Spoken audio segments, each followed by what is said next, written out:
sweet spot. I'm feeling good. The sun is shining.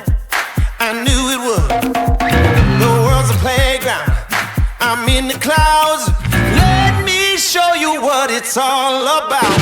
Check it out. I'm gonna light it up. Yeah, I'm gonna light it up. Check it out. I'm gonna light it up. Yeah, I'm gonna light it up. Just check it out. I'm gonna light it up. Yeah, I'm gonna light it up. Let me show you what it's all about. Check it out. Isigaw mo sa hangin. Yung mismo pagbili nyo ng tubig ng biskuit, mayroong tax na binabayaran. Kaya lahat tayo ay taxpayer. As the year goes by, tumataas yung bilihin, pero hindi tumataas yung sahod ng mga minimum wage earner. Tama? Ang importante kailangan natin hilingin ay yung mga totoong ebidensya. Ang daming kasong sinampat na di-dismiss kasi walang matibay na ebidensya. Kaya hindi sapat na naniniwala lang tayo sa sinasabi nila. Kung gusto nila maging santo, gusto nila maging whistleblower, gusto nila maitago yung mga kinupit nila, kailangan paglabas nila ng tunay na ebidensya. Pero kung hindi, ulit. Tulad ng isang tanglaw sa gitna ng bagyo. Isigaw mo sa hangin, tumindig at magsilbing liwanag, liwanag sa dilim. Harapin mo, magiting ang bagong awitin. Ikaw ang liwanag sa dilim. Hindi ko sinasabing dapat magaling tayo sa gobyerno on how to spend the money. Pero we need to be aware.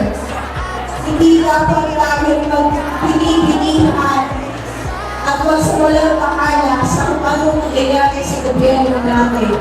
Dahil inakit tayo ay nagbabayad ng buwis. Isipin nyo yung paghihirap ng mga magulang ninyo. Kung magkakalayo tayo ng pagdala sa lipunan, malaki man yun o maliit.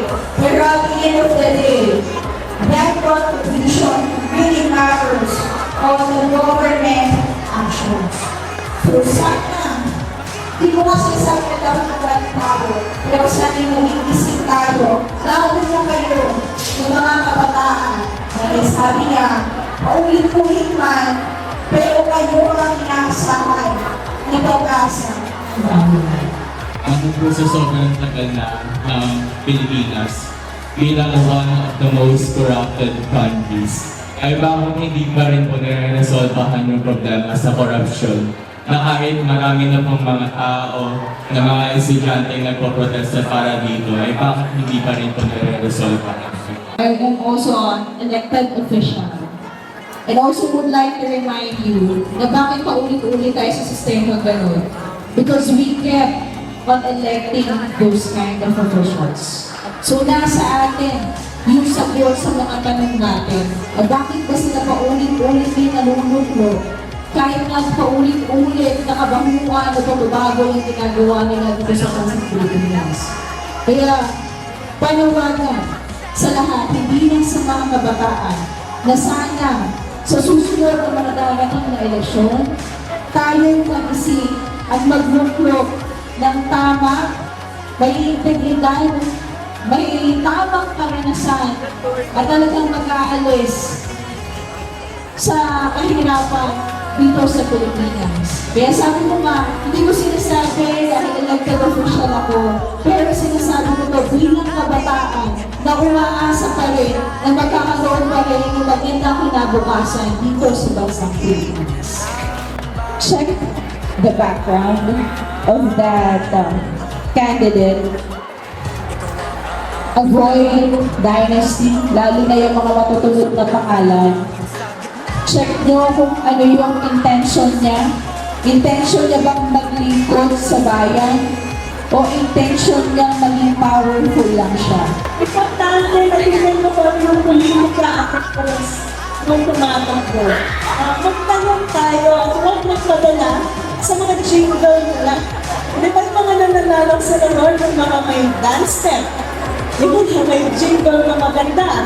Yung nagpapamigay ng ayuda. O ngayon, alam na natin na yung ayuda dapat tinatanggap natin. Dahil tax natin yun. At wala tayong tatagawin na utang o loob. So, importante na hindi natin ibenta ang boto natin.